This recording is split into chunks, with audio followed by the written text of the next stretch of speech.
Hi there guys, so today I am doing a review of the Samsung Galaxy S24. This is just the regular schmegular 6.2 inch screen version, which is in the beautiful jade green colour.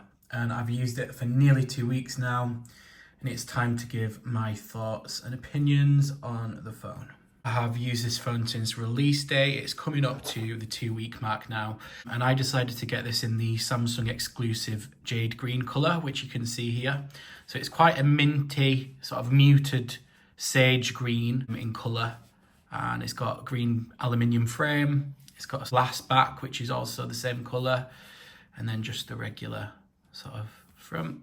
I really do like this colour. You can also get the S24 and S24 Plus in different colours, so you can choose between onyx black, marble grey, sapphire blue, sandstone orange, cobalt violet and amber yellow. Some of them colours are Samsung exclusive, just like this jade green colour, and the orange, I believe, sandstone orange, which is from the Samsung store, and also the sapphire blue, not to forget that one. They're all Samsung exclusives. Samsung were running some really good sort of deals via their UK store, so that's why I got this one. I traded in the S23 FE that I had. I had a 15% discount for student. I got a free watch, 12 months of Disney, and this ended up being something like £319, so it was a really good deal. So that's why I got it. I think Samsung do run really good promotions when trying to sell phones, which is something that you just don't get from Apple. You always tend to get like a trio of gifts, like where you get some headphones, free Disney for a year, or you get a free watch with the device. There's just so many promotions that Samsung run. And I just think that it is a really good way to sort of get customers in, because giving away free things is always a bonus.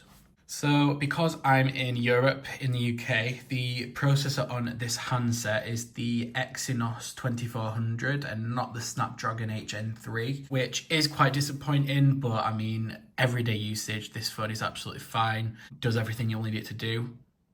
One thing that I have noticed when either charging it or, just using it a bit more heavily than standard usage, I do feel like the back of the handset gets incredibly warm. So that is something that I have noticed that I don't really get from other handsets that I've used.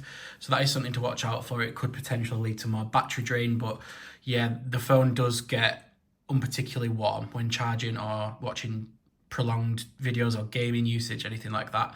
I do feel the handset starting to get quite warm on the back glass.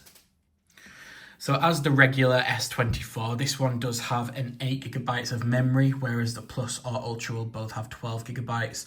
So that is something to think about. If you're a heavy gamer or something, it might be better to get one of the other two variants of the S24 series because of that.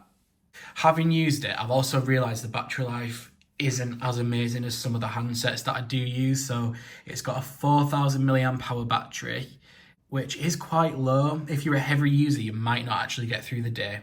So if you are using your phone quite a lot, scrolling on TikTok all the time,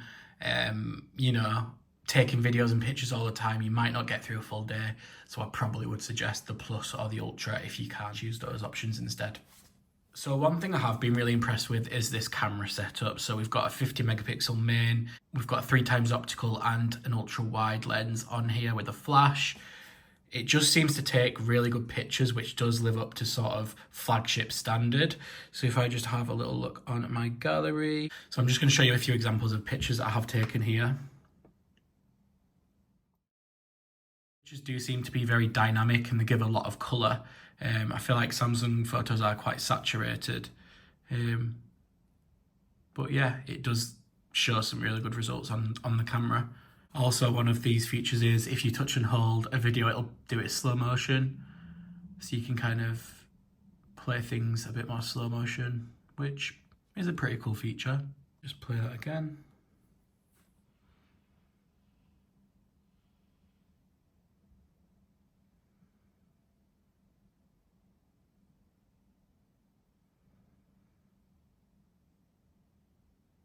But yeah, whilst I am impressed with the camera, I would say that I can tell that I think in low light that personally I prefer the iPhone's results when compared to low light photography, and that's just my personal opinion. I think they look a lot better on the iPhone when compared to the S24. what I'm going to do is I'm just going to input some raw footage on the screen just so you can see sort of the video camera and the audio quality from this device. So I'm going to put it on now so you can see an exact example directly from the S24.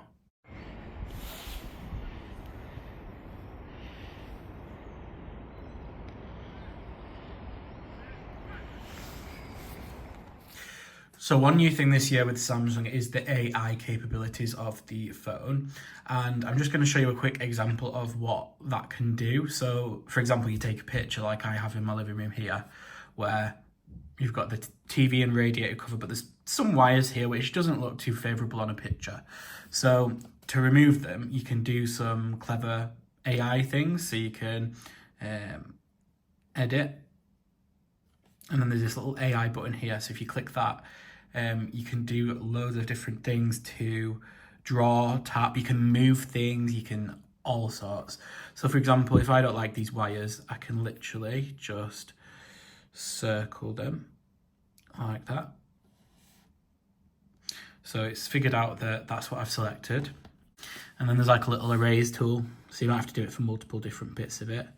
But again, if I just draw around here, and then click and hold, and then delete.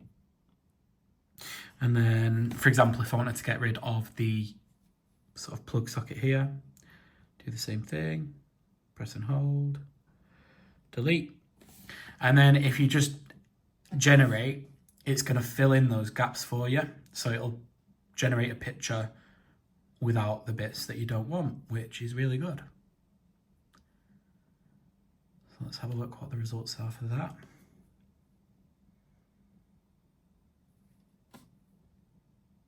So you can get it to a point where when you sort of do all of the editing, you can get it to a point where that's completely gone. So for example here, that is not there anymore. So it might take a bit of fiddling around to do it, but you can do it. So yeah, removing things from pictures is a really good tool, I think, especially if you've got holiday shots and there's people in the background that you don't want.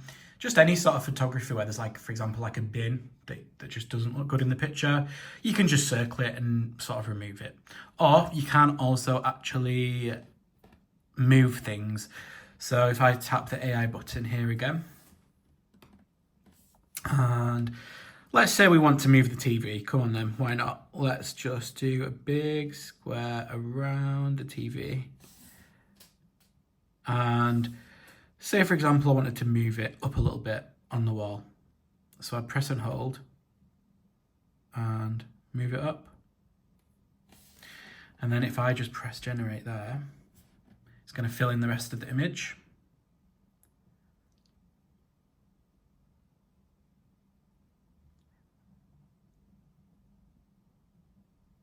And then the TV is higher up on the wall. So if I click done, I mean, it's done it a bit weirdly, but I mean, you get what I mean. You can move things as well as delete them and remove them. Now, because the AI stuff is sort of like a Google feature that's built into the Samsung software, I'm going to show you a few more things that it can do. I would expect that to come to, for example, the Pixel phones. I know there's like a separate app which has these AI things, but this is kind of more natively built into the handset. So I'll give you another example of something that it can do AI-wise, this phone. So if we click and hold the middle button, it'll come up with this Google thing. So if I just, for example, circle Jay-Z, it's going to do some searches. And it might not always come up with the right people, but I guess it's flawed in some ways. But if it's more noticeable, it might be able to find them. So let's do here. If I just circle Jay-Z, there we go. It's found Jay-Z now. So it might take a couple of goes, but yeah, that's sort of like something. So if, for example, you see something on Instagram and someone's got a nice bag, you can literally just click and hold the middle button, do the search and find it just so you can buy it yourself. That's kind of where it was heading with that. So if I just do, I don't know, Prada handbag, for example. So for example, if I don't have Instagram, but if this were Instagram, for example, you see someone wearing this and you're not sure what it is and you want to find out what it is, you would just click and hold the middle button. You would circle the item you want to search, and then it's going to find exactly what it is so you can go and buy it. So I think that is a really handy feature. If you see someone's jacket in a video and you like it, anything like that, you can just do the same thing and try find it. So it is really handy to have that sort of built in just to this little home button thing. There are some other AI things on the phone, like the interpreter, so it'll live translate spoken conversations on the phone from between different languages. There is a bit of a millennial pause in doing that, but it is something that can happen. I personally wouldn't ever use that, but at least it's a feature that's there. There's also sort of smart keyboards, so it'll make better grammar suggestions or translating messages. So that's another AI feature. In notes and voice recording, it can also do AI things, and then obviously in the photo editor that I've already shown you. So these features are on the S24. However, Samsung have said that they will be free until the end of 2025. So as to whether these things will be charged in the future, that is not known yet, but it kind of implies that people might have to pay, I'm reckoning, on a monthly subscriber basis for these kind of AI features, which would really be rubbish, because I feel like it should just stay free, because if they brought it out for free, I don't think anyone's going to start paying a few years down the line, unless it becomes so integrated with what you're doing that it feels like it's something that you should have to have. So then that's just rubbish. So I think it should be free personally, but that's just my opinion. Let's talk speakers. So we've got a stereo set. Obviously, we've got one up the top and we've got one here. It's okay. I'd say it's a decent speaker on the S24. I mean, my daily phone is the iPhone 15 Pro Max, and it is louder and it is better quality on the iPhone when compared to this. That isn't to say that this is a bad speaker or anything like that. It's just, I would say that my phone is better than this one in terms of the speaker. I'll give you a quick example if you can tell the quality. Let me just...